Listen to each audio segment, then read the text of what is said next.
Yes, good morning school and good morning students. तो आज का जो टॉपिक है वो है केमिकल काइनेटिक्स और उसमें हम पढ़ने वाले हैं इंटीग्रेटेड रेट इक्वेशन, यानी समाकलित अभिक्रिया की दर। हम किस तरीके से समाकलन विधि के द्वारा अभिक्रियाओं की दर को ज्ञात कर सकते हैं। देखिए, अभी तक हमने जो पढ़ा वो डिफरेंशियल मेथड था, अवकलन विधि है, जिससे हम अगर दर को नापते हैं तो वो हम किसी एक पर्टिकुलर इंस्टेंट पे, ये जिसको हम त्वरित दर भी कहते हैं, उसी को माप सकते हैं।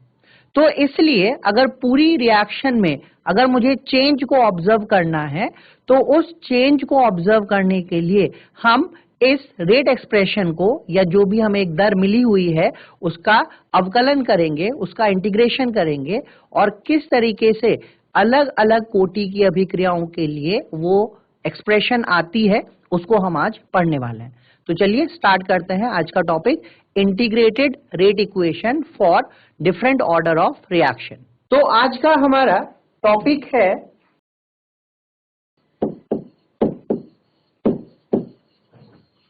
इंटीग्रेटेड एक्सप्रेशन,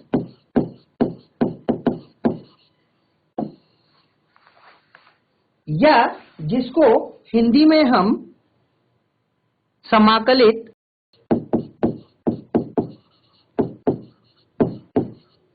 अवलोकन भी कह सकते हैं। तो सबसे पहले हम यहां पर शून्य कोटि की जो अभिक्रियाएं हैं, यानी जो जीरो ऑर्डर रिएक्शन है, इसके लिए समाकलन किस प्रकार हो सकता है उसको पढ़ेंगे। तो हमारे पास में एक रिएक्टेंट A है जो प्रोडक्ट में चेंज होता है। जब टाइम 0 है तो हम मान लेते हैं कि इसकी जो कॉन्सेंट्रेशन है वो A 0 है, जिसको हम यहां पर A से भी प्रदर्शित कर सकते हैं। टाइम T वह समय है जिसमें अभिक्रिया हुई है, तो इसको मैं A माइनस एक्स या सिंपली A भी मान सकता हूं। हमें यहां पर ध्यान रखना है, जो A है स्मॉल a, यह यहां पर प्रारंभिक सांद्रता को निरूपित करती है।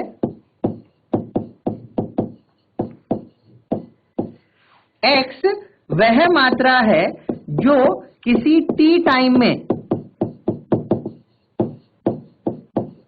अपघटित हुई, या हम यह भी कह सकते हैं कि X वह मात्रा है जो किसी t टाइम में उत्पाद की बनी है, और A किसी टाइम t पर दी गई हमारे पास में एक कॉन्सेंट्रेशन है। तो अब अगर इसके लिए हम यहां पर शून्य कोटि की अभिक्रिया के लिए अगर डिफरेंशियल इक्वेशन लिखेंगे तो यहां पर रेट हमारे पास हो जाएगा माइनस dA बाई dt, जिसको मैं k times A to the power 0 लिख सकता हूं, क्योंकि यहां पर जो ऑर्डर है वो 0 है। तो इस प्रकार यहां पर जो रेट होगा वह k के बराबर आएगा। इसको हम ऐसे भी लिख सकते हैं that the dA is equal to minus k into dt। अब अगर हम यहां पर इंटीग्रेशन करेंगे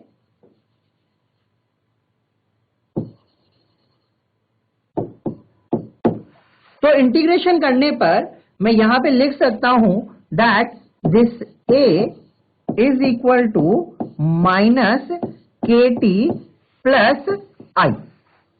यहां पर ध्यान रखिएगा, ये जो I है यह इंटीग्रेशन कांस्टेंट है। I यहां पर इंटीग्रेशन कांस्टेंट, या जिसको हम समाकलन स्थिरांक बोल सकते हैं। अब अगर हम टाइम को 0 कर दें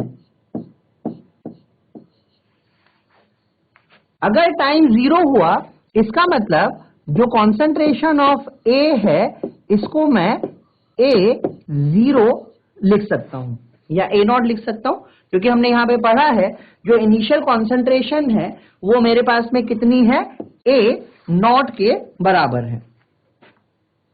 तो अगर टाइम को मैं 0 कर दूं इस वाली इक्वेशन में, अगर t को मैं 0 रखूंगा तो मैं लिख सकता हूं कि ये जो A0 आएगा यह है इस समाकलन स्थिरांक I के इक्वल आएगा। अब इस I की वैल्यू को अगर हम इस वाली रिएक्शन में रखते एक्सप्रेशन में रखेंगे तो हमारे पास में आएगा A is equal to -KT plus A0, जिसको रीअरेंज करने पर हम लिख सकते हैं KT is equal to A0 minus A, या हम यहां पर लिख सकते हैं बच्चे A0 को मैं A लिख सकता हूं और इसको हम A माइनस X लिख देंगे तो KT की वैल्यू आ जाएगी X, तो यहां पर K हो जाएगा X अपॉन T। तो इस प्रकार से हम यहां पर समाकलन विधि द्वारा इसके शून्य कोटि अभिक्रिया के लिए वेग स्थिरांक के मान को ज्ञात कर सकते हैं। हम यहां पर इस स्थिरांक को ऐसे भी लिख सकते हैं कि हमने पढ़ा कि T का मान आया A0 माइनस A, तो K is equal to 1 upon T A0 minus A। तो यह शून्य कोटि की अभिक्रिया के लिए जो वेग स्थिरांक है उसका व्यंजक है या उसकी एक्सप्रेशन है। तो अगर हम यहां पर शून्य कोटि की अभिक्रियाओं की विशेषता की बात करें तो कौन कौन सी विशेषताएं हैं जो शून्य कोटि की अभिक्रियाओं के लिए हो सकती हैं। तो नेक्स्ट है हमारे पास में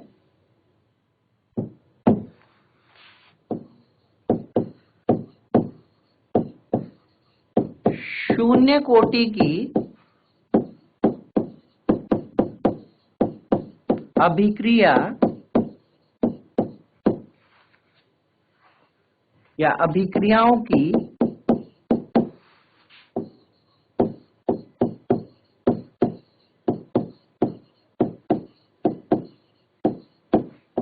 विशेषताएं।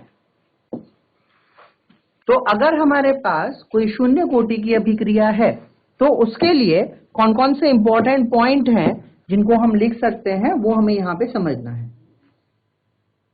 सबसे पहला पॉइंट अगर हम बात करें तो शून्य कोटि की जो अभिक्रियाएं होती हैं वो x is equal to KT इस समीकरण का, या हम अगर लिखते हैं concentration of A is equal to minus KT plus A0, इनका पालन करती हुई दिखाई देती हैं। तो जितनी भी शून्य कोटि की अभिक्रियाएं होंगी उनके लिए जो प्रोडक्ट बनेगा या हम कहें कि T की समय में जो मात्रा डिकम्पोज होगी अपघटित होगी उसका मान KT के बराबर होगा। तो A वह कॉन्सेंट्रेशन है, वह सांद्रता है जो हमने किसी टाइम T पर ली है, और A0 वह सांद्रता है जो हमने टाइम 0 पे लिया है। तो यहां से अगर हम इनके बीच में एक ग्राफ प्लॉट करें तो सेकंड है हम यहां पर एक ग्राफ बना रहे हैं, graph between A and rate.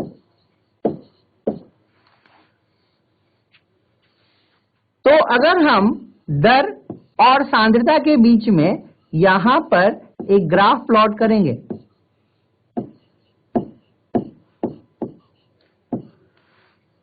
तो हम यहां से देख सकते हैं कि जो रेट है वह सिर्फ k के ऊपर डिपेंड कर रहा है। इसका मतलब कि यहाँ पर जो अभिक्रिया की दर है वह सांद्रता के ऊपर निर्भर नहीं करेगी। तो अगर मैं दर और सांद्रता के बीच में एक ग्राफ बनाऊंगा तो मुझे इस तरीके की लाइन दिखाई देती है। इसी प्रकार अगर हम यहाँ पर A और T के बीच में ग्राफ प्लॉट करते हैं, ये ग्राफ नंबर 1 है, ग्राफ नंबर 2, अगर हम यहाँ पर सांद्रता और T के बीच में एक ग्राफ प्लॉट करें तो हम इस समीकरण से देख सकते हैं कि यहाँ पर हमें एक नेगेटिव स्लोप मिलने वाला है और इस नेगेटिव स्लोप की जो वैल्यू होगी ये -k के बराबर होगी, वाइल जो A नॉट है ये मैं इंटरसेप्ट से फाइंड आउट कर सकता हूं। तो जो अंतःखंड है वो A नॉट की वैल्यू देगा और जो स्लोप है वो हमें यहाँ पर -k की वैल्यू देगा और स्लोप भी कैसा आने वाला है, यहाँ पर नेगेटिव स्लोप हमें मिलने वाला है। तो फर्स्ट पॉइंट हुआ, फर्स्ट कैरेक्टरिस्टिक फीचर हुई कि x इक्वल टू kt होगा। तो कोई भी समीकरण जो कोई भी ऐसी रिएक्शन जो x इक्वल टू k2 को kt को फॉलो करती हुई दिखाई दे वह एक शून्य कोटि की अभिक्रिया मानी जाती है। इस तरीके के ग्राफ हमें यहाँ पे मिलते हैं। कुछ और चीजें यहाँ पे समझते हैं। थर्ड, जो शून्य कोटि की अभिक्रिया है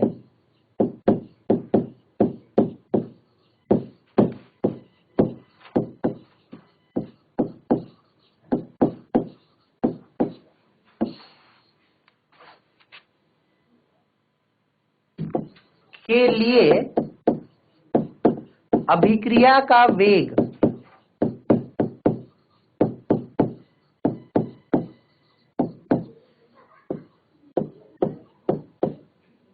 सदैव स्थिर होता है।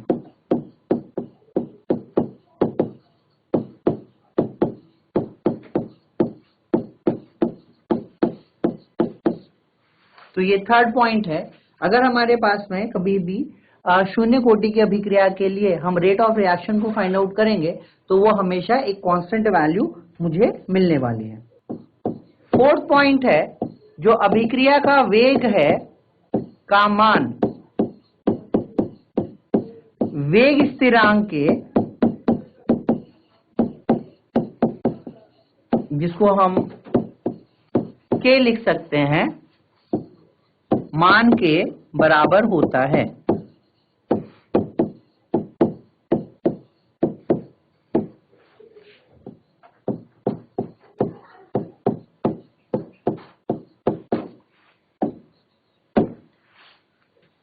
फिफ्थ पॉइंट, क्योंकि यहां पर रेट और k दोनों बराबर हैं, इसलिए अगर हम यहां पर k की यूनिट निकालेंगे तो यूनिट ऑफ k वही होगी जो यूनिट ऑफ रेट होती है। तो यहां पर हमें यूनिट मिलेगी मोल पर लीटर पर सेकेंड, या अगर हम प्रेशर में इसको लिखेंगे तो ये हमारे पास एटमॉस्फेयर सेकेंड इनवर्स होगी। जितनी भी शून्य कोटि की अभिक्रियाएं हैं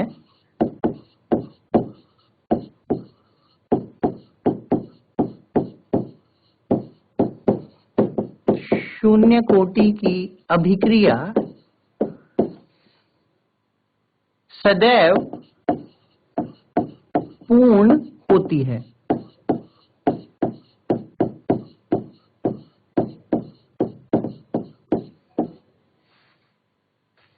और अगर हम यहां पर इसको पूर्ण होने में लगने वाले समय की बात करें तो पूर्ण होने में लगने वाला समय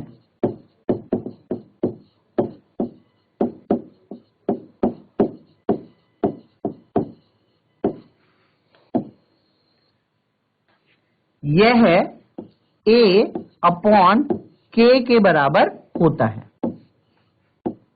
जहां पर A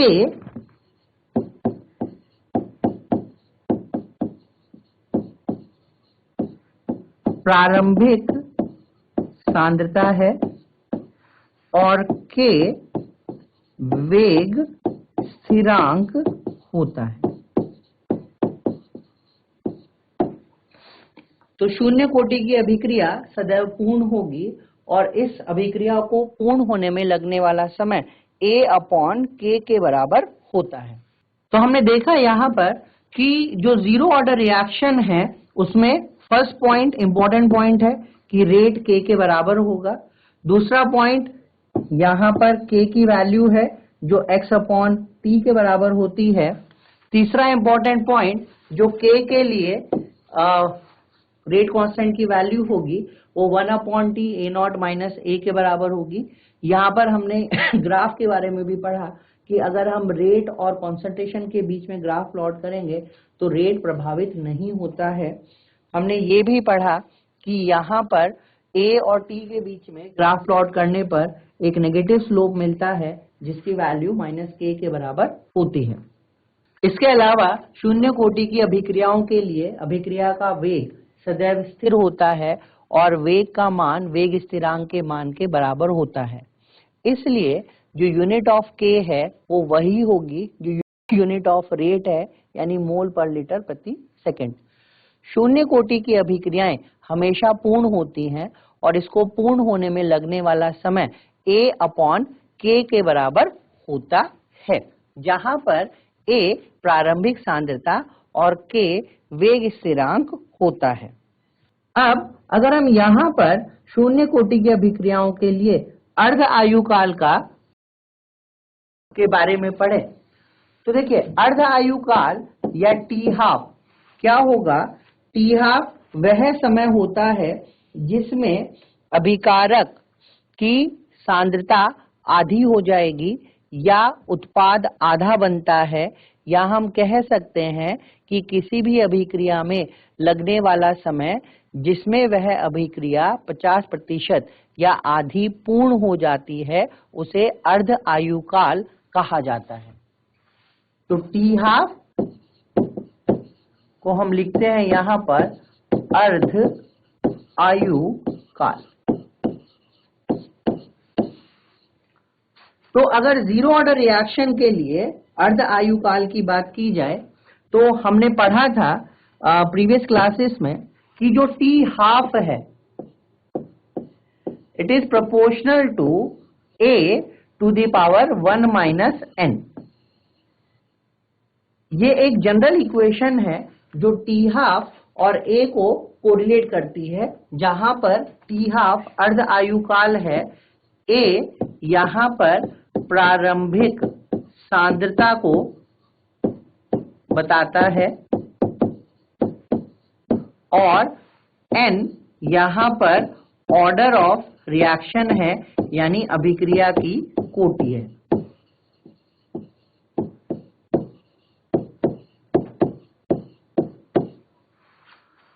तो अगर हम n को 0 रख देंगे तो n को 0 रखने पे जो t हाफ है यह A की पावर 1 होगा। इसका मतलब हम लिख सकते हैं कि जो अर्ध आयुकाल है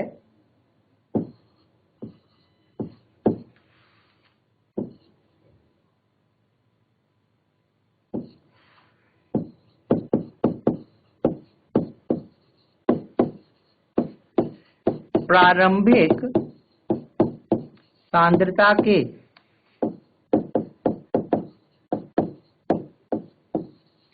समानुपाती होता है।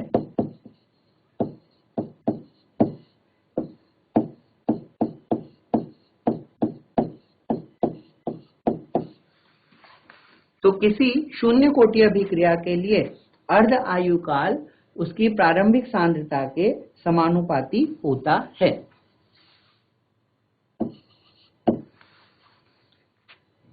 यदि T1 समय पर उत्पाद की सांद्रता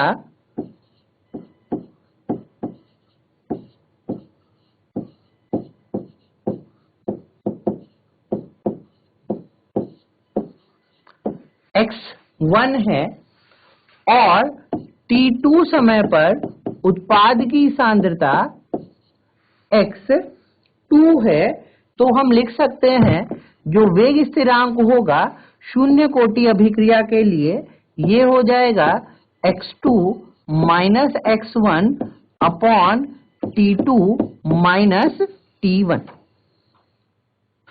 तो दो अलग अलग समय के लिए भी हम यहां पर उत्पाद की सांद्रता के रिस्पेक्ट में k की वैल्यू को लिख सकते हैं। हमने पढ़ा था k जो है वो x अपॉन t है। अब अगर t को मैं t हाफ कर दूं या t 50 कर दूं, तो इसका मतलब जो x है ये हो जाएगा a/2। तो इस तरीके से हम लिख सकते हैं यहां पर k is equal to a/2 t half या t half is equal to a upon 2k। तो किसी शून्य कोटि की अभिक्रिया के लिए हम इस प्रकार से t हाफ और a और k में कोरिलेशन कर सकते हैं। तो इस प्रकार हम बोल सकते हैं कि शून्य कोटि की अभिक्रियाएं वे अभिक्रियाएं होती हैं जिनमें अभिकारक की सांद्रता समय के साथ परिवर्तित नहीं होती है और संपूर्ण अभिक्रिया में जो सांद्रता वेग है वो समान या स्थिर बना हुआ होता है। तो अब हम यहां पर कुछ एग्जांपल्स देख लेते हैं जीरो ऑर्डर रिएक्शन के। तो जीरो ऑर्डर के कुछ एग्जाम्पल जैसे पहला है यहां पर H2 प्लस Cl2 गैस का प्रकाश की उपस्थिति में या सनलाइट की प्रेजेंस में HCl का बनना एक शून्य कोटि की अभिक्रिया मानी जाती है। दूसरा है अगर हम अमोनिया को टंगस्टन या मोलिब्डेनम की उपस्थिति में विघटित करते हैं और यह N2 प्लस H2 गैस में विघटित होता है, तो इस अभिक्रिया को भी जीरो ऑर्डर रिएक्शन माना जाता है। इसको हम बैलेंस कर देते हैं तो ये कुछ इस तरीके से आएगा। तो ये हमने यहां पर जीरो ऑर्डर अभिक्रियाओं के बारे में पढ़ लिया है। अब हम फर्स्ट ऑर्डर रिएक्शन के बारे में पढ़ेंगे। तो नेक्स्ट है हमारे पास में फर्स्ट ऑर्डर रिएक्शन।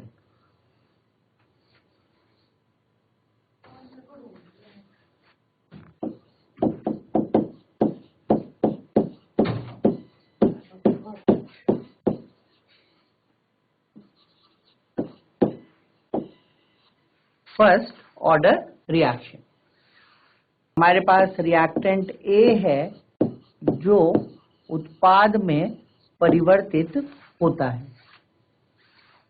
जब टाइम 0 है तो इसकी प्रारंभिक सांद्रता A है और उत्पाद की सांद्रता 0 है।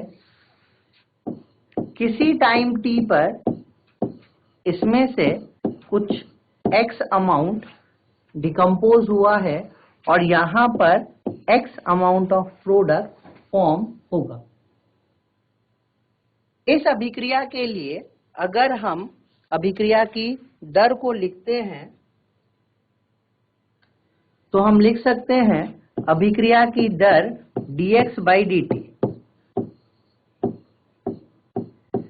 Is equal to k time a minus x to the power 1।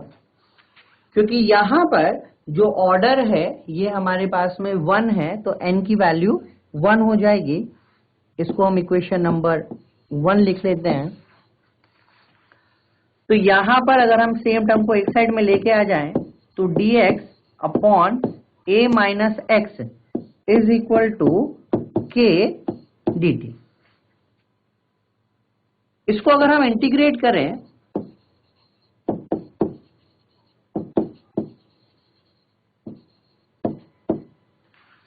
तो इंटीग्रेट करने पर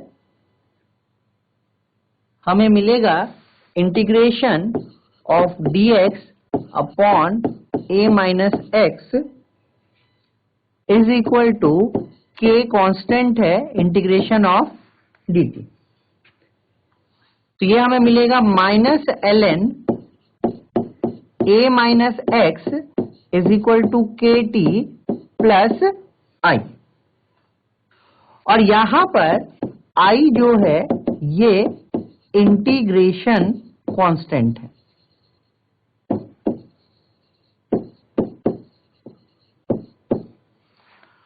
अब अगर हम टाइम को 0 कर दें तो इसका मतलब जो x की वैल्यू है ये भी 0 हो जाएगी।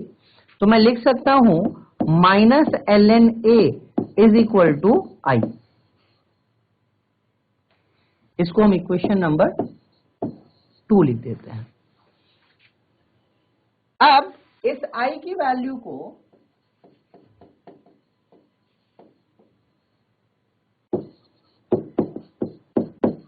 इन सेकेंड अगर हम इस दूसरी एक्सप्रेशन में रखते हैं तो हमें मिलेगा minus ln a minus x is equal to K T minus ln a।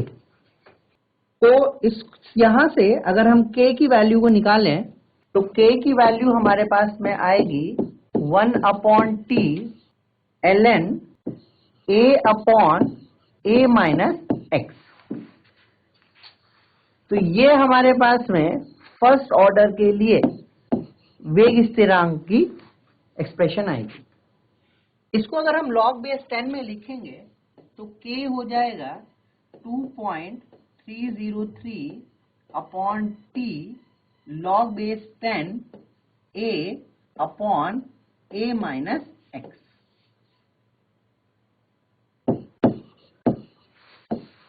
तो वे सारी एक्सप्रेशन या वो सारी रिएक्शन जो इस फोर्थ एक्सप्रेशन के अकॉर्डिंग होंगी उनको हम फर्स्ट ऑर्डर काइनेटिक्स वाली रिएक्शन मानेंगे, या हम कह सकते हैं कि फर्स्ट ऑर्डर रेट काइनेटिक्स में k की वैल्यू सेम होती है बट जो रेट है वो थोड़ा बहुत चेंज होता रहता है। अब इसको अगर हमें पावर की टर्म में लिखना है तो मैं ऐसे भी लिख सकता हूं ln a upon a minus x is equal to K T, या a minus x upon a is equal to e to the power minus K T, या a minus x is equal to a e to the power minus K T. और इसको हमने a लिखा था और इसको हमने a0 लिखा था e to the power minus K T. तो a is equal to a not e to the power minus K T.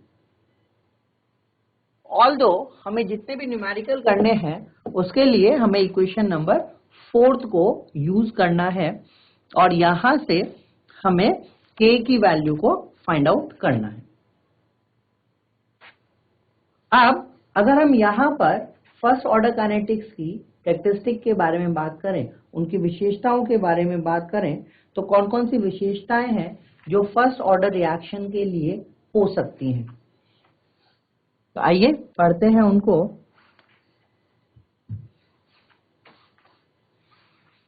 तो प्रथम कोटि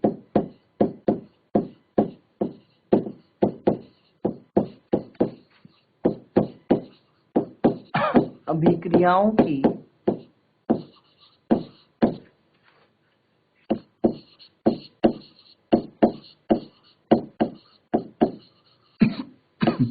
विशेषताएं।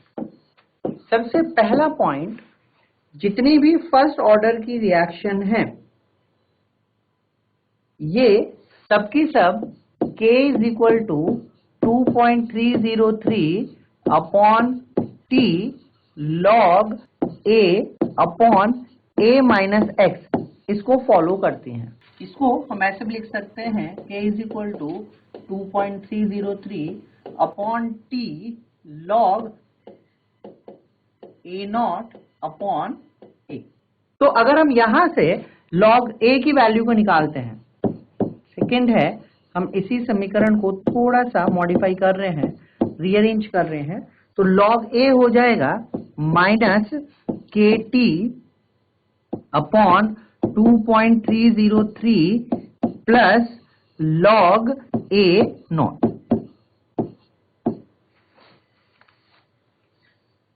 अब इस एक्सप्रेशन को यूज करके हम यहां पर ग्राफ प्लॉट कर सकते हैं। जैसे अगर हम देखें तो ये y is equal to mx plus c type की एक सिंपल लाइन की इक्वेशन है। अगर मैं यहां पर log a और t में प्लॉट करता हूं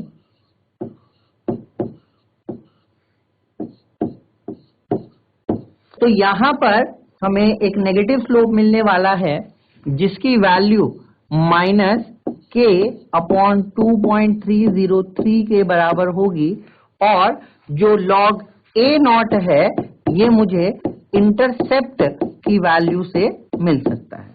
तो log a और t में अगर हम ग्राफ प्लॉट करेंगे तो हमें यहां पर इस प्रकार से ग्राफ मिलता है। अगर हम यहां पर log a upon a not और kt में अगर प्लॉट करें तो हम एक दूसरा ग्राफ यहां पे बना सकते हैं। अगर मैं यहां पर log a not upon a और t में अगर एक ग्राफ प्लॉट करूं तो मुझे यहां पर एक स्ट्रेट लाइन मिलने वाली है, और इसका जो ढाल होगा यानी इसका जो स्लोप है यह आएगा k अपॉन 2.303 के बराबर। तो बहुत बार क्वेश्चन में हमें ग्राफ दे देता है और हमसे पूछा जाता है कि इस ग्राफ को देखकर बताइए कि ये किस कोटि की अभिक्रिया हो सकती है। तो प्रथम कोटि अभिक्रिया के लिए log a और t में प्लॉट करने पर स्लोप नेगेटिव मिलता है और उस स्लोप की वैल्यू माइनस k अपॉन 2.303 है। लेकिन अगर हम log a not upon a और t में प्लॉट करते हैं तो यहां पर हमें एक स्ट्रेट लाइन मिलेगी जिसमें स्लोप की वैल्यू k अपॉन 2.303 के बराबर होती है। नेक्स्ट हमने यहां पे देखा जो दर है that equal to k time, और अगर हम अभिकारक की सांद्रता यहां पे लेंगे की पावर 1। किसी भी प्रथम कोटि अभिक्रिया के लिए अगर मैं रेट और कंसंट्रेशन में प्लॉट करूं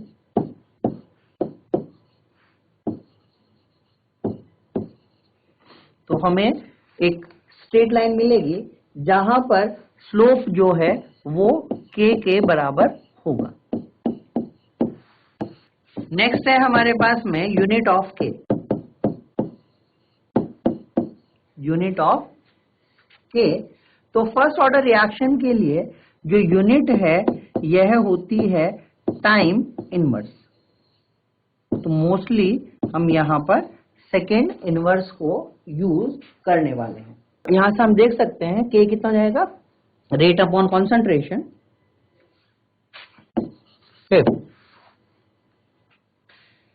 अगर किसी टाइम t1 पर अभिकारक की सांद्रता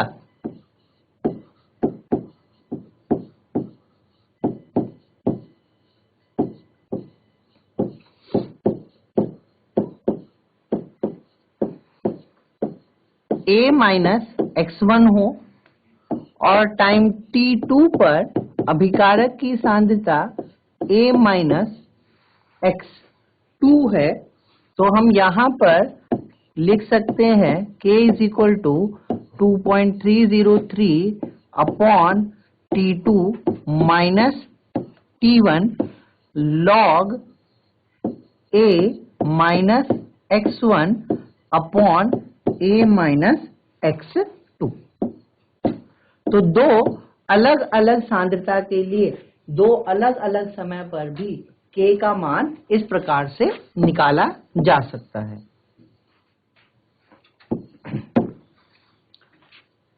6 पॉइंट, अगर हम यहां पर T हाफ यानी अर्ध आयुकाल की बात करें तो वह किस प्रकार से प्रभावित होता है इसको भी समझ लेते हैं। तो अगर हम यहां पे बात कर रहे हैं हाफ लाइफ टाइम की, यानी T हाफ या T 50% की, तो अगर हम टाइम को T 50 कर दें तो जो x है ये कितना हो जाएगा, ये हो जाएगा a/2।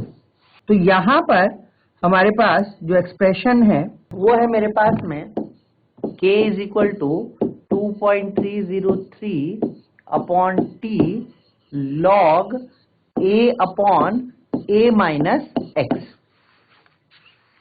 अब हमने यहां पर t को कर दिया t हाफ, तो x हो जाएगा a/2। तो इस समीकरण में इस वैल्यू को रखने पर हमारे पास आएगा 2.303 अपॉन t अब हो गया है t half log a upon a minus a/2। तो अगर हम इसको सॉल्व करेंगे तो ये हमारे पास आएगा log 2, तो k is equal to 2.303 upon t half log 2। log 2 की वैल्यू होती है 0.30, तो अगर हम यहां पे इस वैल्यू को रखें तो k आ जाएगा 0.693 अपॉन t हाफ। तो यहां से हम देख सकते हैं कि जो t हाफ है वो प्रारंभिक सांद्रता के ऊपर डिपेंड नहीं करता है। और अगर हम फॉर्मूला वाइज भी देखें तो हमने फॉर्मूला पढ़ा था, जो t हाफ है it is proportional to a to the power 1 minus n। अब अगर n को 1 कर देंगे तो t हाफ हो जाएगा a टू द पावर 0, और a टू द पावर 1 होता है तो t हाफ हमारे पास में कांस्टेंट वैल्यू होगी।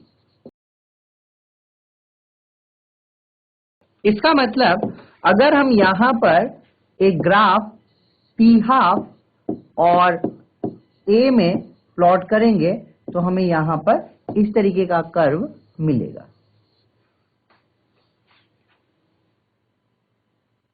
तो किसी प्रथम कोटि अभिक्रिया के लिए t हाफ कांस्टेंट होता है, जबकि शून्य कोटि अभिक्रियाओं के लिए हमने देखा है कि जो t हाफ है वो a के यानी जो प्रारंभिक सांद्रता है उसके समानुपाती होता है।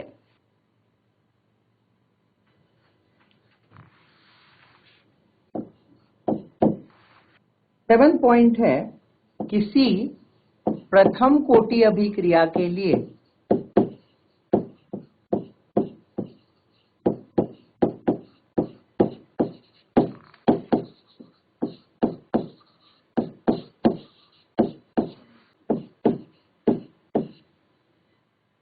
अभिकारक की सांद्रता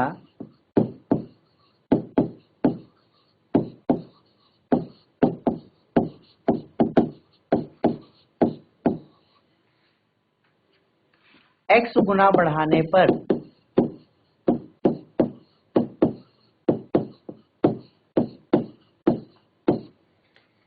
अभिक्रिया का वेग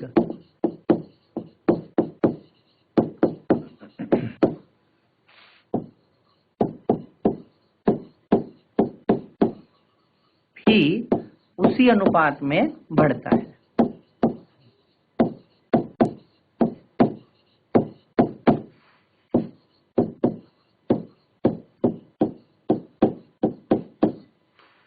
कहने का मतलब ये है कि अगर फॉर एग्जाम्पल हमारे पास एक रिएक्शन है A gives प्रोडक्ट,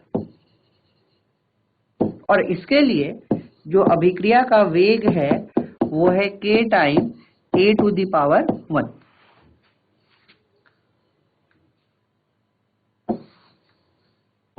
पहला है, अगर A की सांद्रता को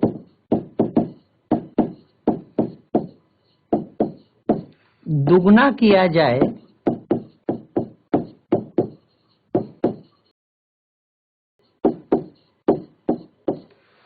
तो अभिक्रिया की दर पर क्या प्रभाव पड़ेगा। तो यहां पर R1 मैं इसको लिख रहा हूं k टाइम 2A⁻1, यानी R1 जो प्रारंभिक वेग है इसका दुगना हो जाएगा, यानी ये भी बढ़ जाएगा। तो हमने सांद्रता को 2 गुना किया तो इसलिए वेग भी उसी अनुपात में बढ़ गया। अब अगर हम इसकी सांद्रता को कम करके देखें, सपोज मैंने कहा कि A की सांद्रता को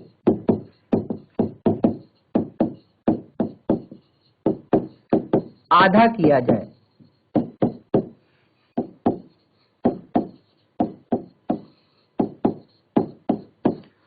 तो अगर हम A की सांद्रता को आधा करेंगे तो अब R2 अगर हम कहें तो ये हो जाएगा k टाइम A/2⁻1, यानी k/2। R2 जो इनिशियल है इसका आधा हो गया। तो यहाँ पे हम देख सकते हैं कि किसी प्रथम कोटि अभिक्रिया के लिए जिस प्रकार सांद्रता का मान बढ़ता या घटता है उसी प्रकार से उस अभिक्रिया का वेग भी घटता या बढ़ता है। बट यहां पर एक चीज ध्यान देने वाली है कि जो k की वैल्यू है उसमें कोई परिवर्तन नहीं होगा। तो 8वां पॉइंट मैं लिख सकता हूं, प्रथम कोटि अभिक्रिया के लिए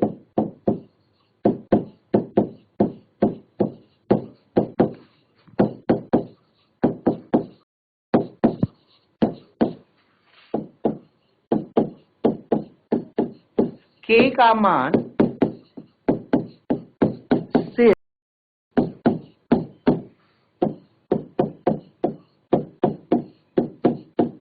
होता है।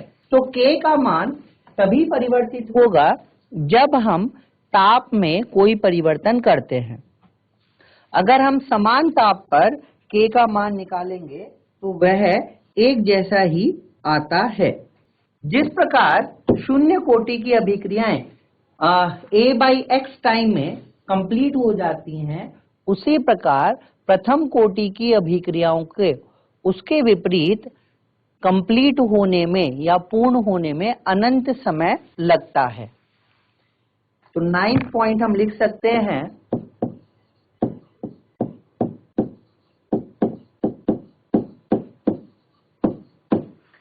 प्रथम कोटि की अभिक्रियाओं को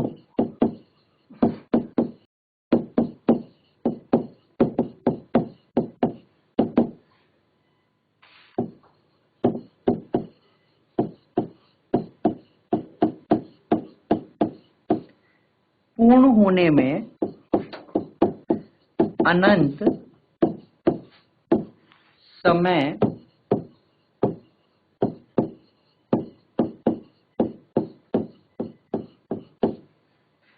लगता है, या हम कह सकते हैं कि ये कभी पूर्ण नहीं होती हैं। अर्थात ये कभी पूर्ण नहीं होती हैं।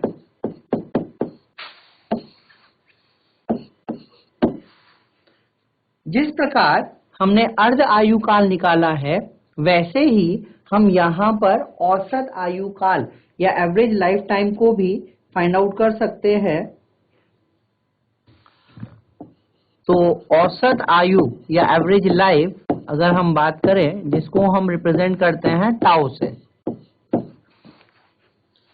तो यह 1/k के बराबर है और k का जो मान है वो हमने निकाला था 0.693/t½ तो यहां पर जो औसत आयु आएगी ये 1.44 इंटू t50 के बराबर आती है।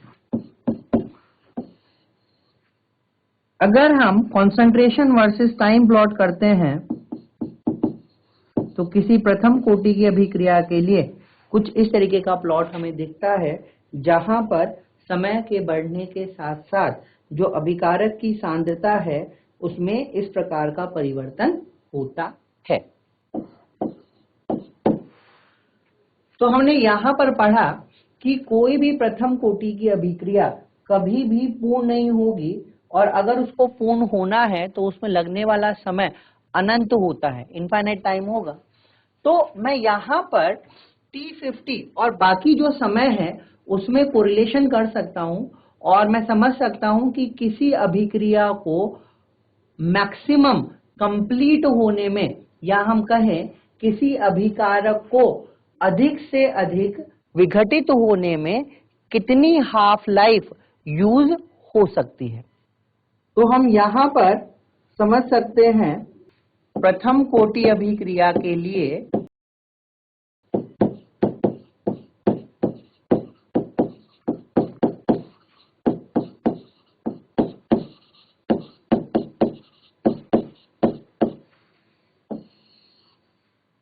जो T50 होगा यह T75 का आधा हो जाएगा या 87.5 का 1/3 होगा या 1/3.322 हो जाएगा T90% का। इसको अगर हम थोड़ा और एक्सप्लोर करें तो मैं ऐसे भी लिख सकता हूं that is equal to 1/6.644 of T99% या हम लिख सकते हैं 1/9.967 अप्रोक्सीमेटली 10 ऑफ T99.9% या हम लिख सकते हैं 1/13.29 ऑफ T99.99%। तो इस तरीके से प्रथम कोटि अभिक्रियाओं में अलग अलग विघटन के लिए T½ के साथ इसको कोरिलेट कर सकते हैं और ये क्वेश्चन एग्जाम में पूछा जाता है कि हम किस प्रकार से इन दोनों को कोरिलेट करेंगे। तो एग्जाम्पल हम आपको लेके बता रहे हैं, जैसे मुझे यहां पर कोरिलेट करना है T50 और T99.9 में। तो फर्स्ट ऑर्डर के लिए K की वैल्यू हो जाएगी 2.303/T log A/A-x और हमें पता है K होता है 0.693/T½ तो इस केस में यहां पर जो x है ये कितना है, ये है 99.9। A कितना हो जाएगा, A हो जाएगा 100। तो A-x को अगर हम यहां से फाइंड आउट करेंगे तो ये मेरे पास आएगा यहां पर 0.1 या 1/10। तो अगर हम इन सब वैल्यू को यहां पे रखें तो हम कर सकते हैं K की जगह मैं रख सकता हूं 0.693/T50 is equal to 2.303/T99.9 log A को हमने रखा 100 और A-x मेरे पास आया है 0.1। तो ये हो जाएगा 693 upon T50 is equal to 2.303 upon T 99.9, और इसको हम सॉल्व करेंगे तो ये मेरे पास आएगा log 10 to the power 3।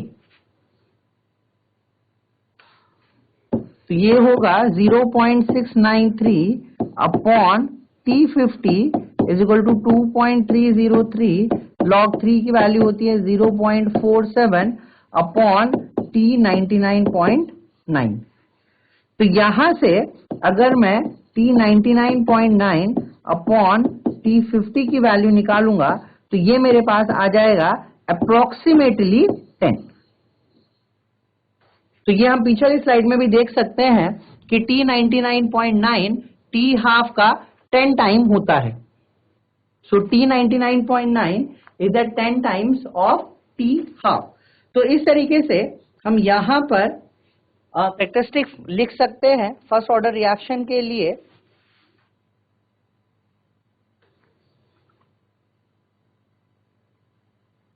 अब कुछ एग्जाम्पल्स फर्स्ट ऑर्डर के कौन कौन से एग्जाम्पल हो सकते हैं।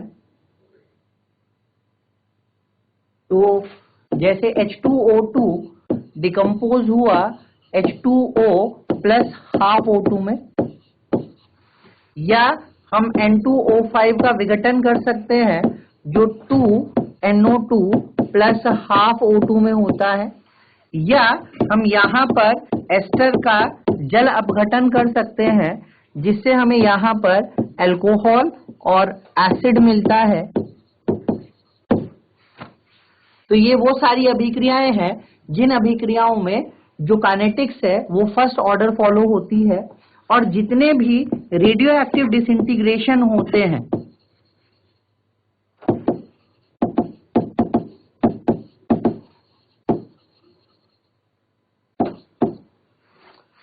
तो ये रेडियोधर्मी डिसइंटीग्रेशन या रेडियोधर्मी विघटन भी सब फर्स्ट ऑर्डर काइनेटिक्स को ही फॉलो करते हैं। तो आज की क्लास में हमने फर्स्ट ऑर्डर काइनेटिक्स की इंटीग्रेटेड रेट फॉर्म को पढ़ा और जीरो ऑर्डर काइनेटिक्स की इंटीग्रेटेड रेट फॉर्म को भी पढ़ा, और हमने यह भी समझा कि जीरो ऑर्डर और फर्स्ट ऑर्डर के लिए किस तरह की विशेषताएं हमें प्राप्त होती हैं।